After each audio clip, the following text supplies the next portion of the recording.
شروع اللہ کا نام لے کر جو بڑا مہربان نہایت رحم والا ہے۔ جن لوگوں نے کفر کیا اور دوسروں کو اللہ کے راستے سے روکا، اللہ نے ان کے اعمال برباد کر دیے، اور جو لوگ ایمان لائے اور نیک عمل کرتے رہے اور جو کتاب محمد صلی اللہ علیہ وآلہ وسلم پر نازل ہوئی اسے مانتے رہے، اور وہ ان کے پروردگار کی طرف سے برحق ہے کہ جس نے ان کے گناہ دور کر دیے اور ان کی حالت سنوار دی۔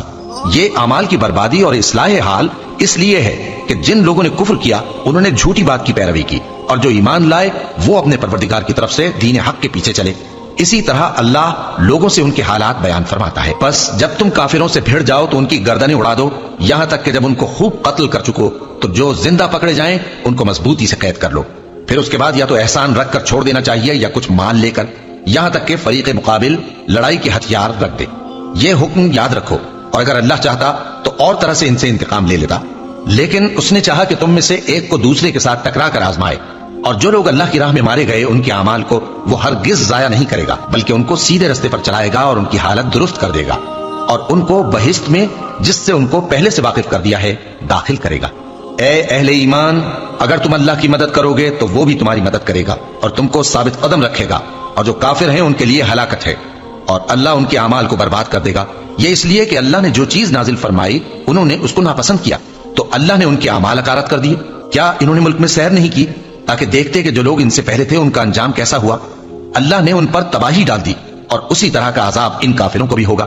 یہ اس لیے کہ جو مومن ہیں ان کا اللہ کارساز ہے اور کافروں کا کوئی کارساز نہیں۔ جو لوگ ایمان لائے اور عمل نیک کرتے رہے ان کو اللہ بہشتوں میں جن کے نیچے نہریں بہ رہی ہیں داخل فرمائے گا، اور جو کافر ہیں وہ فائدے اٹھاتے ہیں اور اس طرح کھاتے ہیں جیسے حیوان کھاتے ہیں، اور ان کا ٹھکانہ دوزخ ہے۔ اور بہت سی بستیاں تمہاری بستی سے جس کے باشندوں نے تمہیں وہاں سے نکال دیا زور و قوت میں کہیں بڑھ کر تھیں، ہم نے ان کو برباد کر دیا اور ان کا کوئی مددگار نہ ہوا۔ بھلا جو شخص اپنے پروردگار کی مہربانی سے کھلے رستے پر چل رہا ہو وہ ان کی طرح ہو سکتا ہے جن کے اعمال بد انہیں اچھے کر کے دکھائے جائیں، اور جو اپنی خواہشوں کی پیروی کریں۔ وہ جنت جس کا پرہیزگاروں سے وعدہ کیا جاتا ہے اس کی صفت یہ ہے کہ اس میں ایسے پانی کی نہریں ہیں جو بو نہیں کرے گا، اور دودھ کی نہریں ہیں جس کا مزہ نہیں بدلے گا، اور شراب کی نہریں ہیں جو پینے والوں کے لیے سراسر لذت ہے، اور صاف شدہ شہد کی نہریں ہیں، اور وہاں ان کے لیے ہر قسم کے میوے ہیں، اور ان کے پروردگار کی طرف سے مغفرت ہے۔ کیا یہ پرہیزگار ان کی طرح ہو سکتے ہیں جو ہمیشہ دوزخ میں رہیں گے اور جن کو کھولتا ہوا پانی پلایا جائے گا